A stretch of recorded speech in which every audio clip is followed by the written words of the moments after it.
to another edition of Thunderdome. This is 5.3 quiz time. Let's go. Okay, government revenue and expenditures. So here we go. So let's talk about budget. So one of the jobs of the executive branch is to put forth a budget. So what is a budget? Blueprint for how government will raise and spend money. Revenue is money coming in, so money that is received. And expenditures are things that we spend money on, so money going out. So that's pretty easy to understand. I mean, expenditures, it kind of has that feeling to it, right? Spend. So you can remember that a little bit easier than most. All of this happens in a fiscal year. So a 12-month period where the budget is put into action. So the federal government's fiscal year is October to September of the following year. It's like me being a teacher. The fiscal year that I'm involved in starts on July 1st and it ends on June 30th of the next year. That's a fiscal year. That's a fiscal year of a teacher. Okay? So let's see. Should have answered number one in that first one. Money that is received is called revenue. Okay, so the budget process. The executive branch, the president, prepares most of the budget. Does he have people working on it? 100%. But the budget has to be passed by both houses of Congress, the Senate and the House of Representatives. Okay? So it's a check on the government's spending power, because if for some reason the president wants to spend money on something or puts forth the budget, and then the actual people that are representing us, okay, the people of the United States, say, no, that's probably not correct, then they won't approve it. Okay, so mandatory spending doesn't need annual approval. So the example for this would be Social Security. If you know anything about Social Security, you know that old people end up getting it. It's almost like the government retirement plan. And then discretionary spending must be approved each year. So the example would be defense.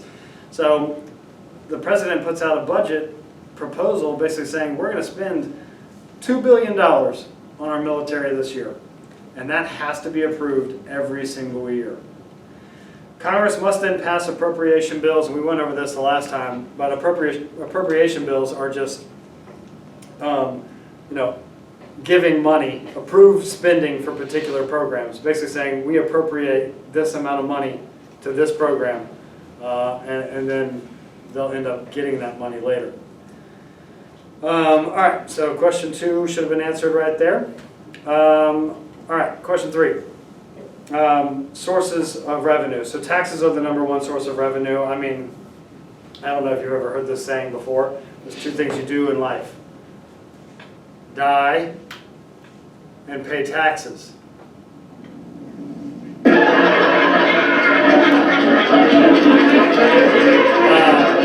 So in saying that, most of the federal government's money comes from taxes from the people. Other things, user fees, that's pretty much going to a park or something like that. Fines, you know what that is. It's getting fined for possibly doing something illegal. And then government bonds those are interesting. They're a little bit different than anything else. But you can buy or borrow, you can give money to the government, and the government will promise to pay you back with interest over a certain amount of time. That's what a government bond is. Some of you might have bonds you don't even know about. So your grandparents might have bought them for you. They're just sitting there. Once you turn 18, you can go to the bank. You can turn in your bond slip. And so say your grandparents bought you $50 of government bonds when you were 0 years old, right? You'd have 18 years of interest on top of that $50. That $50 could have possibly turned into $150 at that point. Okay? So let's go through these things a little bit one by one. So taxation principles. So 3 different types of taxes that we're looking at here. And this right here is answered Question 4 is answered on this slide. So you got progressive tax. So people who make more money pay a greater percentage in taxes. The example here is the income tax. You know, I don't pay that much in taxes because I don't make that much as a teacher. All right? I mean, that's just, you know, if I made $400,000 a year, I'd pay more taxes because I make more money. A regressive tax is a percentage paid, it decreases as income increases. So this can be unfair to those with less of a disposable income. So example would be sales tax. If I bought something that was expensive, wouldn't the tax on it be as expensive as well? Yeah. You know, if I want to buy a PlayStation 5 here in a little bit, guess what? You know, what does it cost? $5.99? Sounds right. So you add sales tax onto that, and you're looking at, I mean, you're pushing $700. So, you know, the more expensive it is, the more tax you pay. So, you know, you buy sunflower seeds for 99 cents. I know I'm paying $1.07. Yeah, $1.07. You know, something like that. It'd be $1.30. So that's an example for a regressive tax. Would be a sales tax. Proportional tax. So you take the same percentage of income for everyone, regardless of how much they make, and that's what that's what you're paying no matter what. So the example here is property tax, and there's a lot of different examples of property tax. You actually pay a property tax on your pets, on your car, your boat, on your house, on the land. I mean, it's all there, and it's all proportional. It doesn't matter how much you make or whatever it is. It's how much that is worth, and then they take a percentage of that. Wait, the answer for number 4 is property tax? No, the answer for number 4 would be sales tax on clothes. Okay. Okay, so moving on. Types of taxes continue. Personal income tax. This provides most of the federal revenue. We already talked about that. So tax returns must be filed with the IRS, and they must be filed on what day? Does anybody know tax day? April 7th and 15th. 15th. So April 15th. So another type would be estate tax. So this is paid upon the transfer of property through inheritance. So if for some reason somebody passed away or just gave you something, you would actually have to pay taxes on that to receive it. Not even to have it, but to receive it. And then excise tax, this is question number 5. It's charged on the production and consumption of certain goods and services. So telephone, gas, cigarettes, alcohol. Sometimes this is called a luxury tax. Reason being is you don't need it. It's a luxury. And so you know what? We're going to tax these items because people don't necessarily need them. Now, you can make this argument these days, right? I mean, do people need a cell phone? What about gas? Yeah, you don't need gas. I mean, right? I mean, you could have a bicycle, or a longboard, or a horse. So that's question number 5 right there. All right, and then you have tariffs, which is taxes on imports. So anything coming into the United States is taxed, and other countries have to pay those taxes, or you have to pay those taxes to get those in. All right, non-tax revenue. We got fines, so penalties for breaking laws. That's really easy to understand. Government bonds, so these are government-issued certificate purchases by an individual or corporation. It allows the government to borrow money from people on the promise to repay it plus interest. You know, when I was 23, I cashed in all of my bonds that my grandfather had bought me whenever I was born. And I got about 10 grand from it. Did he spend 10 grand on me? No. No. But he bought the right type of bonds. And they went up. as I got older, the interest gained and gained and gained, and then I cashed them in when I was 23. I could have cashed them in when I was 18, but they said, hey, wait a little bit longer, and this will actually get a couple more grand for you. And I was like, okay. So I did. So then we have user fees. Fees paid to use many of the public services and facilities that the federal government provide, which would be national parks, tourist attractions, going to see the Statue of Liberty, something like that. Okay. All right. Expenditures, so money that the government spends. So revenue is limited.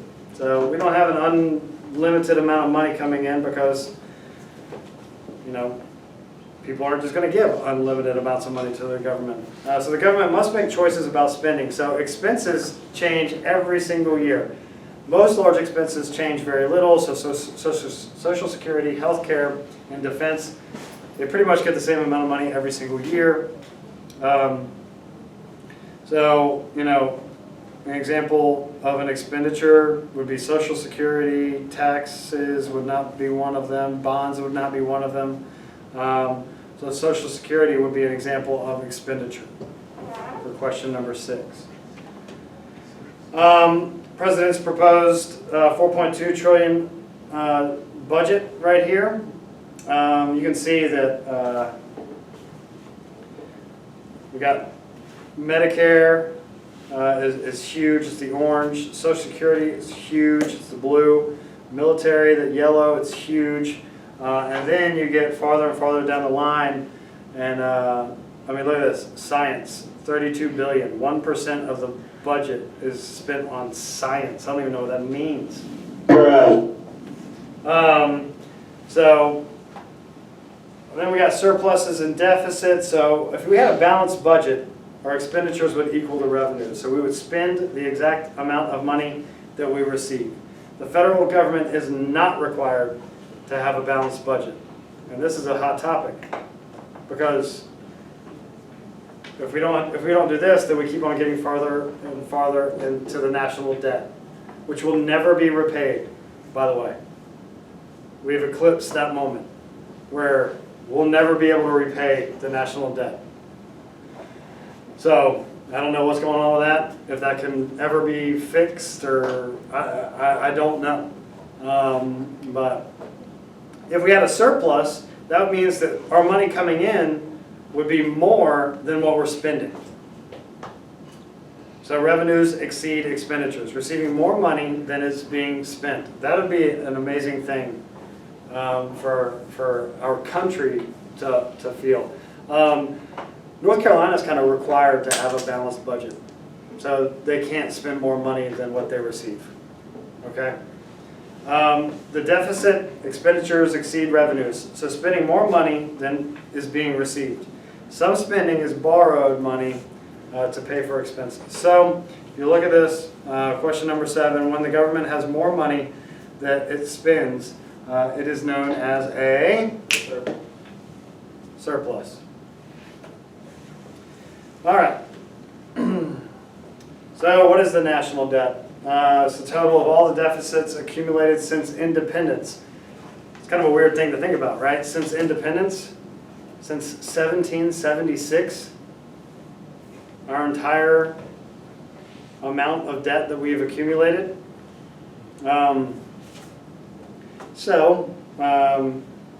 We're trillions upon trillions in debt as of right now. But the larger the national debt, the larger the interest payments on that debt would be. More taxes are needed for revenue. So the more we go into debt, the more taxes go up, all that stuff. The fiscal policy, that's pretty much the federal government uses taxes and spending to help the government grow. And usually, they try their hardest to at least not add on to the national debt. Okay. That's it, everybody. We have completed the 5.3 quiz. I'll see you on the next episode.